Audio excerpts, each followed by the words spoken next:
Bienvenidos a su programa de radio favorito, Entre Líneas. Sintonícenos al 105.9. Démosle la bienvenida a nuestros locutores María Arcega, Andrica Redondo, Dulce Cornejo, Ailín Fierro, Ladislao Medina y Lisette Sandoval.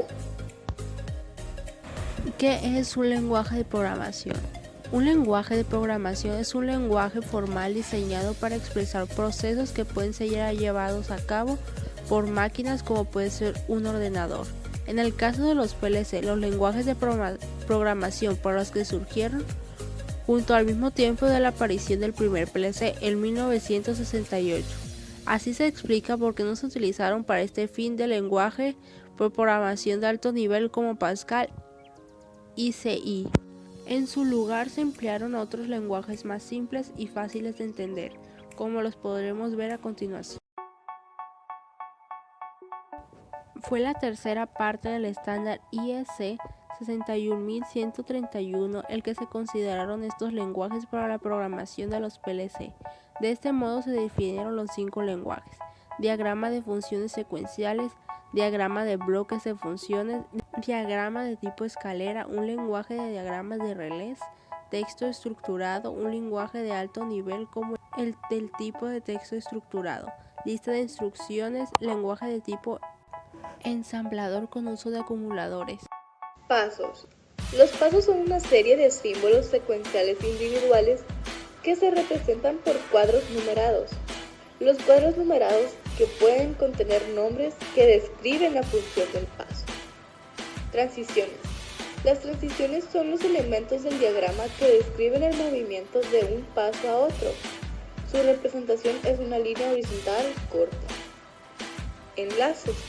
Los enlaces muestran el flujo del control, el que va desde arriba hacia abajo, salvo que indique lo contrario. Condiciones. Las condiciones están asociadas a las transiciones y deben ser escritas a la derecha. Describen el entorno que se debe cumplir en un momento dado. En resumen, los lenguajes de programación para PLC son 2 tipos: visuales y escritos. Los visuales por su parte serían SFC, FBD y LAD. Admiten estructurar el programa por medio de símbolos gráficos similares a los que se han venido utilizando para describir los sistemas de automatización, planos esquemáticos y diagramas de bloques. Sin embargo, los escritos, que serían ST, E, IL o STL, son listados de sentencia que describen las funciones a ejecutar. Los programadores de PLC poseen información de múltiples disciplinas y esto determina que exista diversidad de lenguajes en esta.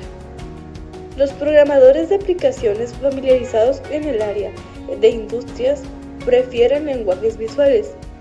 Por su parte, quienes tienen formación en electrónica e informática optan inicialmente por los lenguajes escritos. El diagrama de bloques de funciones o función block diagram es un lenguaje gráfico para controladores de lógica programable que describe la función entre variables de entrada y variables de salida, misma que puede ser descrita como un conjunto de bloques. Las variables de entrada y salida están conectadas a bloques por líneas de conexión. Las entradas y salidas de los bloques están conectadas mediante enlaces, los cuales pueden usarse para conectar 2 puntos lógicos del diagrama, ya sea una variable de entrada con una entrada del bloque, una salida de un bloque con una salida de otro bloque, una salida de un bloque con una variable de salida. Es un lenguaje gráfico en el cual se utilizan símbolos lógicos para representar los bloques de función. Este es un lenguaje que se le facilita a las personas familiarizadas con los circuitos electrónicos. FBD en logo de Siemens. Ejemplo: logo. Utiliza para programar su funcionamiento un lenguaje denominado FBD. Función block diagram. En español lo denominamos diagrama de bloques de función. Esta programación se puede realizar de 2 maneras: con el display y teclas que posee el frente del equipo, o con el software Logosoft instalado en una computadora personal. Logo de Siemens se define como un módulo lógico inteligente que permite el control de varias salidas mediante la programación de varias entradas. Imaginemos una cinta transportadora de pallets motorizada con el mando M1.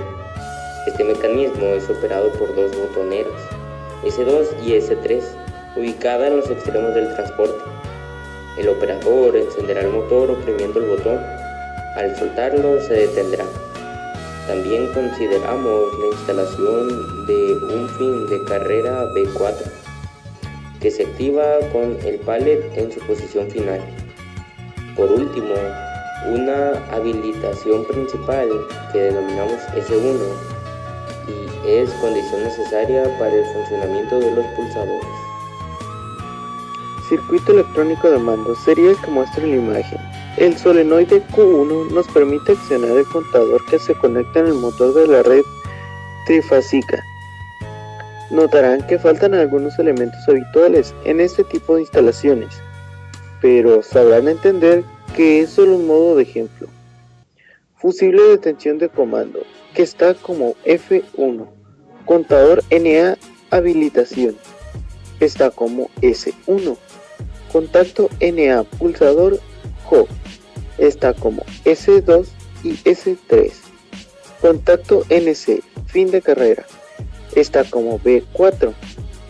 Solenoide de contador de motor, está como Q1. Ahora con logo facilitarán la tarea de cableado de comando de contador. Lo realizaremos de la siguiente manera. Por lo general, el cableado de un autómata siempre es mucho más sencillo que los contadores NA y NC de las botoneras y finales de la carrera que deben conectar cada una de las entradas digitales. En tanto, el solenoide se conectará en la serie con el contacto NA que posee la salida digital Q1. De la misma manera, conectaremos las otras salidas si fuera necesario. Ahora que hemos reemplazado un circuito 100% eléctrico por un equipo electrónico programable, debemos analizar cuáles serían los equivalentes. Se agrupan las condiciones que están en paralelo. Los contactos S2 y S3 conectados en paralelo tienen su equivalente en el bloque de función OR, que recibe en sus entradas el estado de los pulsadores HOG. Las condiciones que están conectadas en serie son S1, el conjunto de S2 y S3 y por último AB4. Para interconectar condiciones en serie usamos el bloque de función AND, en el cual en sus entradas recibe las señales de S1 y de B4. También deberá recibir el resultado del bloque de función OR, que configuramos en el paso anterior. El resultado del bloque AND será el que finalmente active la salida Q1, es decir, el contactor del motor M1. Obtenemos un diagrama de bloques de función, equivalente al circuito de comando. Este FBD cumple y se comporta exactamente igual al planteado originalmente. El diagrama a cargar en logo es el siguiente. Así que consideramos que habilitación general S1 es igual a mayor a L1. El pulsador mando HOG de S2 es mayor que 12. Pulsador mando HOG S3 mayor a 13. Fin carrera seguridad B4 es mayor a 14. Contactor motor M1 es mayor a Q1.